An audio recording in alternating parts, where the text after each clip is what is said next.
e o gerúndio em português. Donc, forme progressive en portugais. J'aime se dire, c'est ça va faire dans moment même. Donc, en train de.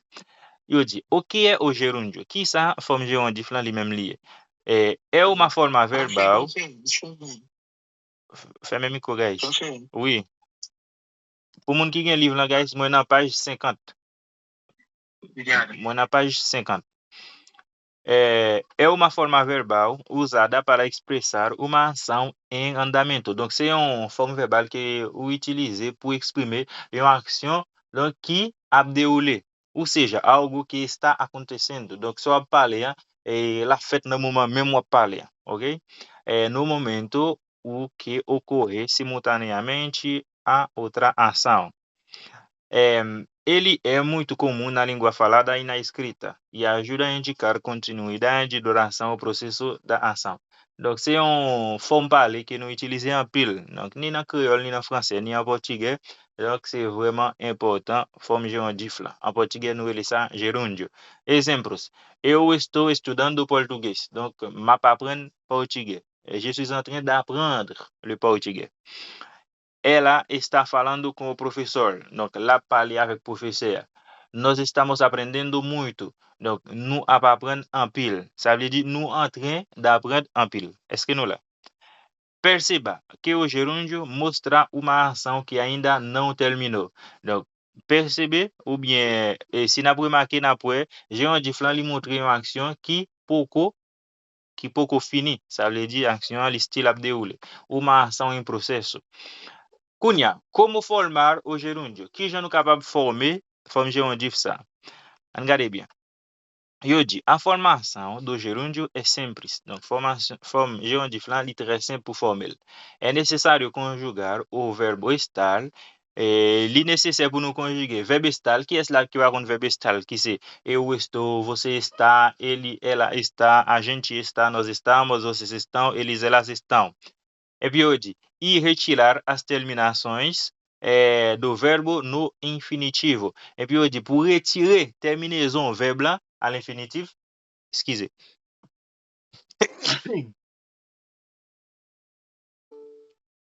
Et puis, on dit pour retirer verbe là à l'infinitif, ok? Donc, qui est très simple. Non, il n'est pas ça. Il dit pour prendre verbe là à l'infinitif pour retirer terminaison. Par exemple, falal plus ando, verbe qui termine par AR, qui soit fait. On prend un verbe falal qui c'est F-A-L-A-R, on va retirer. Bon, on a dit on va retirer R là seulement. Dans tout verbe, on va retirer R là seulement et on va ajouter N-do, N-D-O, qui vient ba ou falando. Voilà, falando. Estudar, estudando. Trabalhar, trabalhando. Contar. Non, cantar, cantando. Nous comprenons? Nous comprenons, guys? Nous dit pour former forme gerundif là qui ça n'a fait en premier. N'a prend un verbe là, si verbe là terminé par AR, n'a retiré AR là, OK? N'a retiré AR là et puis n'a pas ajouté ando. N'importe verbe.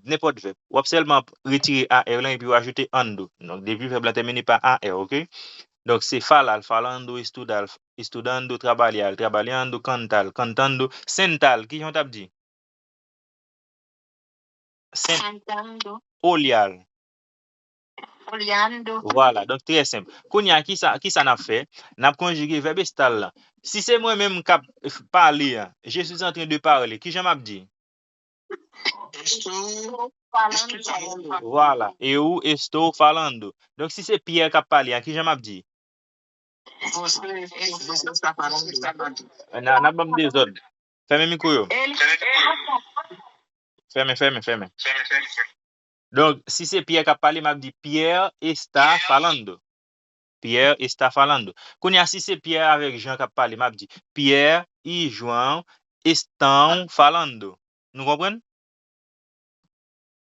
Nous comprenons, guys? Par exemple, si on dit nous pour nous conjuguer verbe estudar et no gerúndio, n'a dit eu estou estudando, je suis en train d'étudier, você está estudando, tu es en train. de étudier. Ele está estudando, nós estamos estudando, vocês estão estudando, eles estão estudando. Bien simple. Donc, m'a étudié, ou étudié, blablabla. Kounya, si verbe lan termine par er, donc qui très simple. N'a seulement retirer er là et puis ajouter endo kounya. OK, endo. Par exemple, comer c'est comendo, vender vendendo, aprender aprendendo, beber bebendo. Entender, qui j'en t'a dit? Eu estou entendendo. Entendendo. Donc, entender, entendendo. Kounya, si m'a dit guys, moi ap manger, si on moun relem dans téléphone et puis m'a dit moun nan m'a manger kounya, qui j'en m'a dit? Estou comendo. Eu estou comendo. Ok, muito bem, muito bem. Par exemple, et si un Brésilien dit comme ça, ou commence qu'on parle portugais bien, oui, et puis on dit Brésilien, non, beaucoup fin qu'on parle bien, m'a pas apprendre. Qui j'en dit m'a pas apprendre en portugais? Eu estou aprendendo. Voilà, eu estou aprendendo. Donc, est-ce que nous comprenons? Par exemple, si on moun écrit dans téléphone, ou dit moun nan qui wap travail ou en train de travail, qui j'en dit? Eu estou trabalhando. Ok, trabalhando. Et si c'est manger ou à faire? Preparando. Eu estou preparando. Eu estou cozinhando. Cozinhando. Eu estou cozinhando. Ajuda. Non là? Kounya les verbes lan terminé par IR. Tale, n'a pose question. Les verbes lan terminé par IR. Gardez bien pour nous. Donc, ou ap retirer IR là, et puis on va ajouter indo, indo, indo. Donc, abrir, c'est abrindo, ouvrir, en train d'ouvrir, partir, partindo, assistir, assistindo, sentir, sentindo. Par exemple, Fidlin a parlé no telefone avec ménage li. Ménage Fidlin dit comme ça. Fidlin, o que você está fazendo agora? Que só faz cunha lá? E puis Fidlin dit comme ça. Eu estou assistindo televisão. Donc, map gade télé. Nous comprenons? Alors Fidlin pas répondre, ni fâché gen là. Non là, guys. Donc, bien simple. Bien simple. C'est ça. Eu estou assistindo televisão. Imagine Fidlin a bien. Bon, il va pas capter téléphone là, hein. La bosse dans eu estou escovando, né? Escovendo meus dentes. Não lá? Exemple, eu estou comendo. Donc, não disse ça déjà. Kounya, eu di, atenção. Avant nous prendre atenção là, m'a des questions à me poser. Você estava, ele, ela estava, nós estávamos, vocês estavam, eles, elas estavam. Par exemple, Sofoni estava falando com a sua irmã. Sofoni tá parlé avec celle-là. Voilà. Donc, eu dis, atenção, attention. Evite usar o gerúndio de forma exagerada. Mais ça n'a pas pour brésilien. Mais eu dis là, en fait, brésilien yo gen un mode le parler, yo toujours ap utiliser forme gérondif là, yon façon qui pas correct selon grammairien yo. Par exemple, vou estar enviando o documento, de façon moun a dit, tá lem pral en train de voer. Donc, si ça va bien c'est futur, donc pas besoin mettre forme gérondif là-dedans, vous comprenez? Correto, eu vou enviar o documento, juste mettre le futur fini. Brésilien aime faire ça, mais c'est un lapsus que lié, blablabla. Assim temos, com ça nous gain, eu estou falando. Avant continuer. Comment? Phrase qui correcte là, avant continuer. Phrase qui correcte là, liée au futur immédiat, pas vrai? Bon, dépend. Eu vou Parce enviar. que pour futur immédiat, c'est verbe aller et puis plus verbe là à l'infinitif. Não, ele vai ça. Eu vou enviar o documento, donc il est capable après 2 mois, il est capable après 1 mois, il est capable après 2 jours, sans problème. Ok. Par exemple, eu enviarei o documento, donc même bagay là. Mais n'a fait tout le temps verbal ça, guys, não met tête faite. Ok, assim temos, eu estou falando, moi a parler. Você está comendo ou a manger? Ele está abrindo o livro, li ap l'ouvrir livre. Livre. Quando usamos o gerúndio, que ele não utiliza ele? Não déjà. O gerúndio é usado principalmente em três situações. João de Flano utiliza ele principalmente na tua situação. Para indicar uma ação em progresso no momento presente, ele pode indicar uma ação que é em progresso na tua presa. Eu estou estudando agora, uma petite cunha. Para indicar duas ações que acontecem ao mesmo tempo. Donc, pour indiquer deux actions que a fait no mesmo momento. Par exemple, ela está falando enquanto o João está assistindo TV. Ele a parler pendant que je regarde télé. Est-ce que voilà? Donc, on utilise ele pour parler de deux actions qui a fait no mesmo moment. Qui s'en dit là? On va prendre exemple.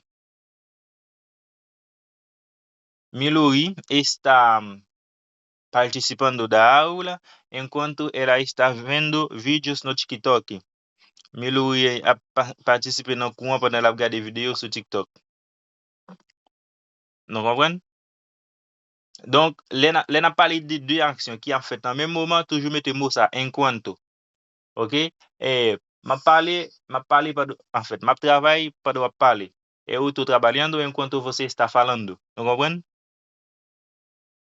Vous comprenez? Chaque fois, on a parlé de deux actions qui en fait dans le même moment, utilisez mot ça enquanto. Enquanto. Eu estou subindo na vida enquanto os haters estão falando mal de mim. M'a grandi dans la vie pendant Feli eu a parler mal. On va si n'a tiré point. Sauf on y tirer point. Para indicar comment? Comment dire? Ah, me dit haters. OK. Para nous connaissons quelques mots anglais guys qui vraiment présent dans culture brésilienne, hein? Tant que haters. Nous connaissons haters n'a vle di, moun ki rayo. Para indicar yeah, Leoberto con moi bien. Para indicar continuidade ou duração de uma ação. Donc, utiliser le tout guys pour nous parler de continuité ou bien durer une action. Par exemple, si bagay lan li fait souvent, en fait, on t'a dit comme ça, li toujours fait. Mais jusqu'à présent, on fait toujours et on gain pour continuer faire toujours. Par exemple, on t'a dit, yon moun qui travaille en pile. Depuis moun, on t'a dit, 18 ans, la travaille en pile. Jusqu'à présent, la travaille en pile toujours. Et li style gen pour le travail en pile toujours. Là, ça, ou capable utiliser comme géondif là. Ou kon wè wap parler avec yon moun, les noté Haïti, dès qu'on a parlé avec moun aux États-Unis. Et, ou di moun nan kon ça. Comment bagay yo l'autre bois? Moun nan dit comme ça, ah, ma travail en pile là. C'est pas que nan moun wap parler avec moun la travail, mais c'est parce que donc depuis quand tonton Sam nan, c'est travail seulement la travail. Est-ce que nous là? Donc ça c'est une action qui fait à répétition donc là ça ou capable d'utiliser forme géondif là tout. Par exemple, vamos continuar aprendendo português. Nous allons continuer à apprendre portugais. Donc li montre que moun yo te commencé à apprendre parler portugais, yo still à apprendre parler et a continuer à apprendre parler. Est-ce que nous comprenons petit parti ça? D'accord, pour nous converser.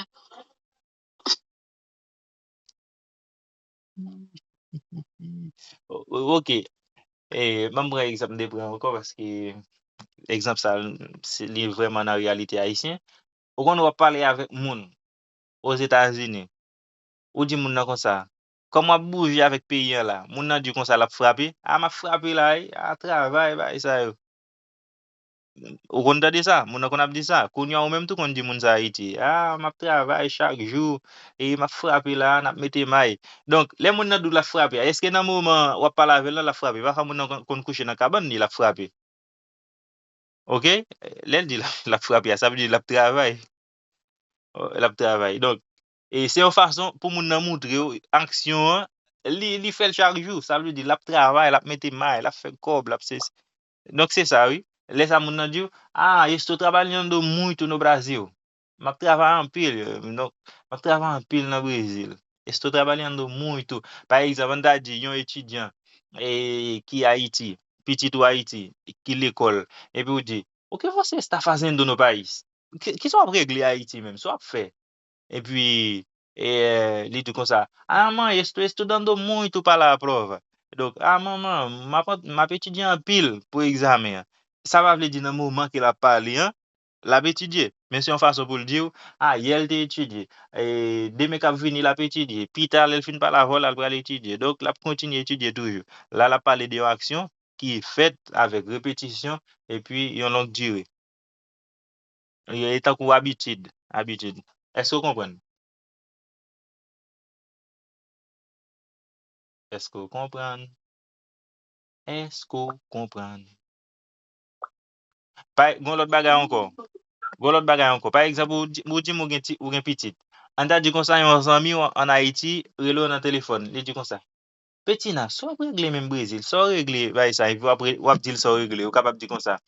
Ai, minha amiga. Ah, eu tô trabalhando muito, cuidando da minha filha, estudando português, blá blá blá. Est-ce que là, vous comprenez? Betina marron, oui là. Ça semble le pas comprendre de. Ah, Ok, muito bem. Donc, n'avancez. Atividade prática. Vamos lá. Exercício 1. Exercício 1. Vamos com. Primeiramente com quem? Vamos com Betina. Betina. Petit A. Betina ali. Complete espaço vide là avec verbe blanc au gerúndio. Eu estou falando com meus amigos. Traduction. Parler avec amis meus. Nós estamos aprendendo português. Nós estamos aprendendo português. Oh, peraí. Mes amis, même qui te le fait. Même qui traduit, même qui te le fait. M'a parlé avec amis mieux. Ok. Giovanni, petit B. Nós estamos aprendendo português. Traduction. Nous apprenons português. Leoberto, C. Você está ouvindo música agora? Tradução. Gosta de musiquinha? Ok. Kelis, D. Eles estão escrevendo texto sobre o Brasil. Ele está tratando de criar texto au Brésil. Sur le Brésil. Oui. Sobre, sûr. Daniela, E. Petit E. Ela está trabalhando muito esta semana. Traduction. Ele trabalha pile na semana. Li ap travail en pile semaine ça. Ah. Ok, muito bem. Maintenant, mon bagay, bon Julino, pour qu'à écrire. Dis mon bagay. Après, yo pas prêté attention sur pronom personnel yo pas verbe là toujours été andu ou bien endu ou bien li pas m'passe li t'a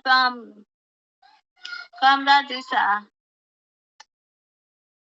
Connais ta conjugué dans temps